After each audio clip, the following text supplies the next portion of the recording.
Do you want some coffee? I'm good. I feel like because there's all these people here, I feel like I've never done this before, and I'm suddenly a little nervous. I remember now.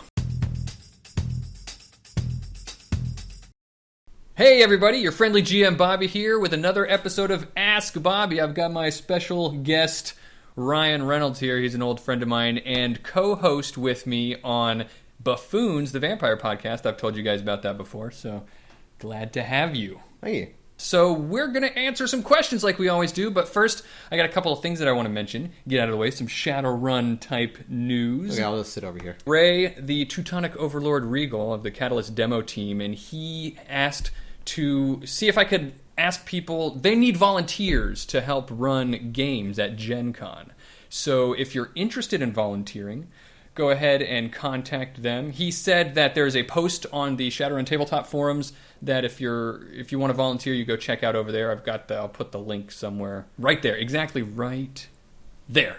All right. That's where the link will be. Go there on the forums. There is a whole tier of rewards that they offer for volunteering and helping them out based on how much time you spend with them, working for them. So if you're interested, go ahead and check it out. They really need the help. So let's get to the questions. That's what you guys are here for. The first thing that we're going to talk about is actually a follow-up from my last Ask Bobby.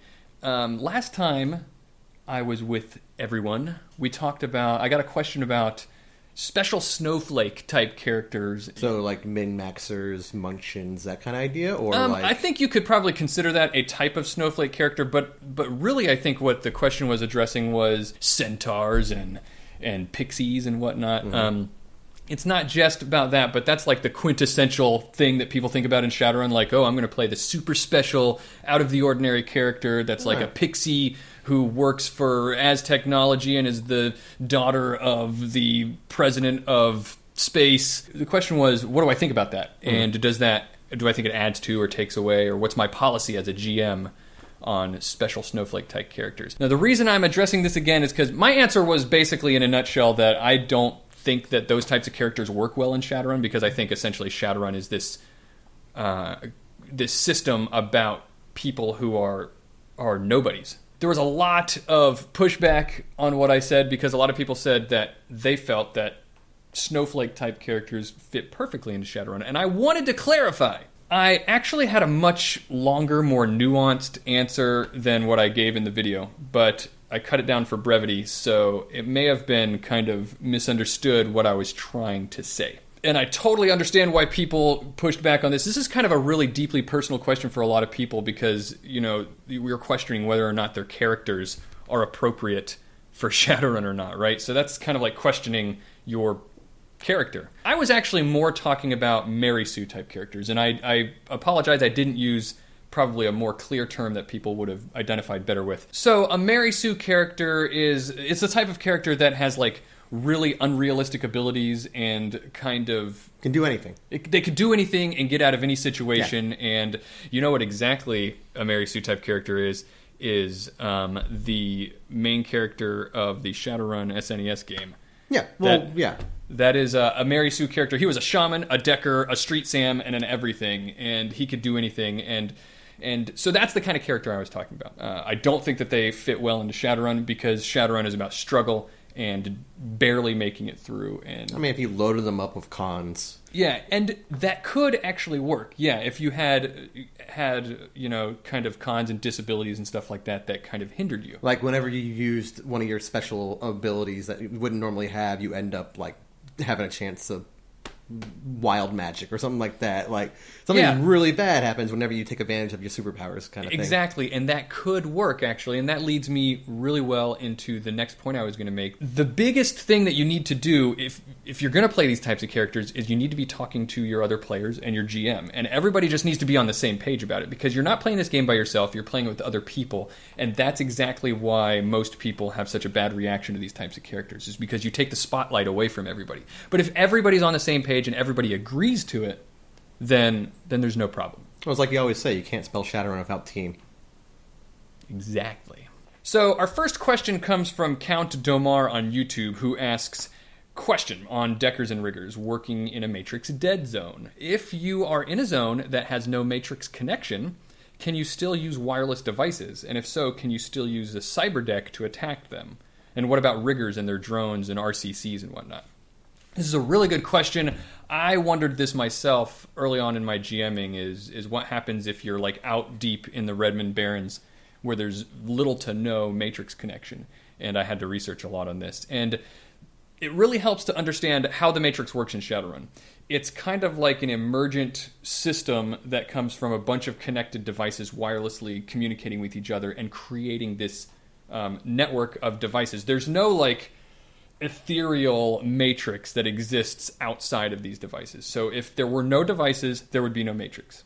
But for plot purposes, it's easy enough to have a satellite uplink or something like that. Yes, and that's a good point. The satellite uplink itself would be a device that just has an extremely long range that allows it to connect to other devices that aren't there. Or some other MacGuffin, so you don't have to leave your rigger at home. Important point, though, is that while if you don't have a satellite uplink that would allow you to the long range, and you're in the middle of the Redmond Barrens, you can't actually connect to the broader matrix. So the answer there is no, but you still have your own kind of small connection to a matrix of sorts. So your wireless device absolutely is able to see and communicate with other wireless devices. So imagine you're in the middle of the desert, you've got two guys who've got guns, and you've got your cyber deck. You absolutely can see the icons on their guns, and you would be able to hack them just as normal. Okay?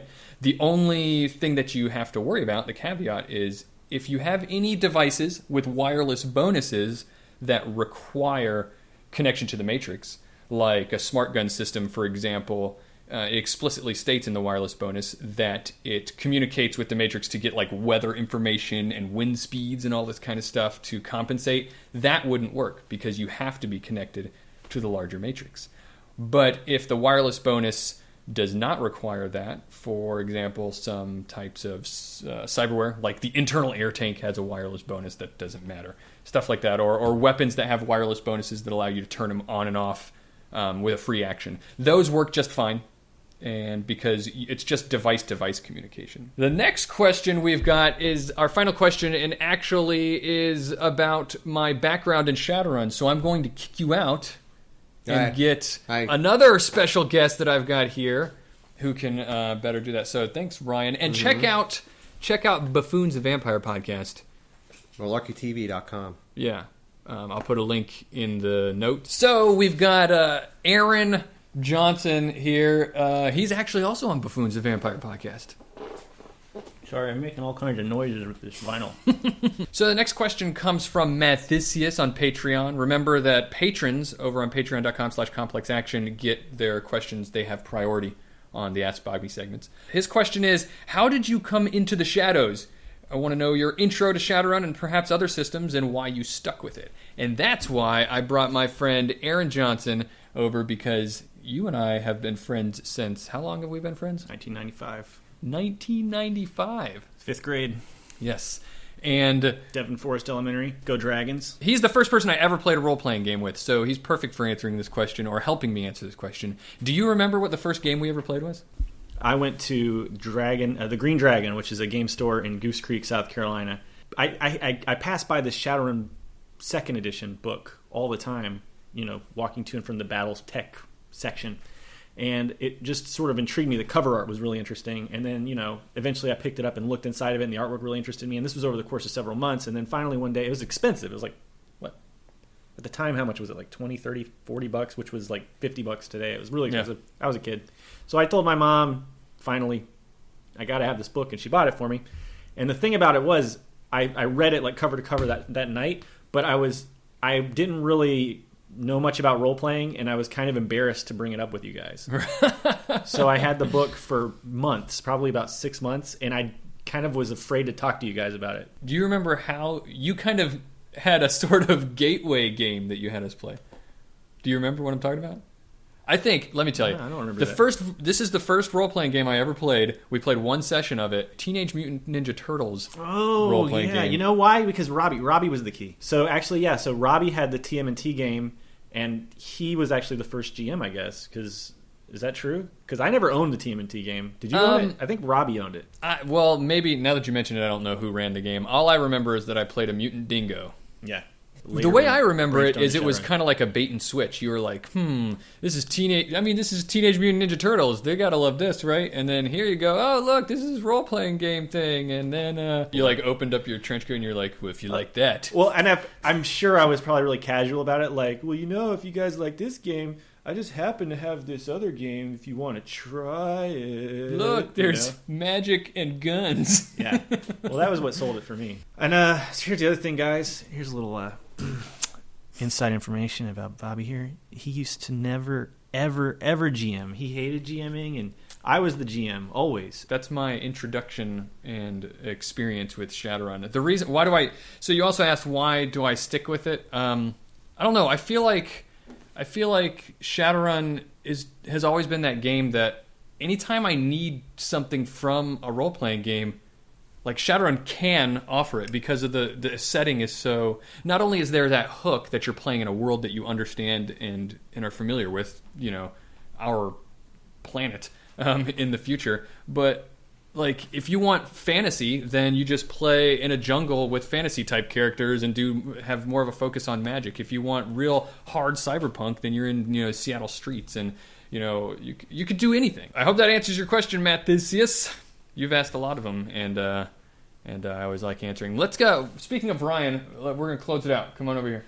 All right, that's the show for today, guys. I had a lot of fun answering your questions. I hope you guys enjoyed listening. As always, you can ask your questions in the comments on Reddit, where I post the episodes. Also, you can also send me your emails at gmfunkytown@gmail.com. If you like what you saw here, then maybe you want to consider becoming a patron over at patreon.com/complexaction. Just head on over there. There are plenty of thank you rewards for helping support the show. This show would not be possible without the generous support we get. Check out Aaron at Malarkey TV, and that's his YouTube channel, Malarkey_TV. Also the website, malarkeytv.com. I will put an annotation. My YouTube is actually malarkeytv.com.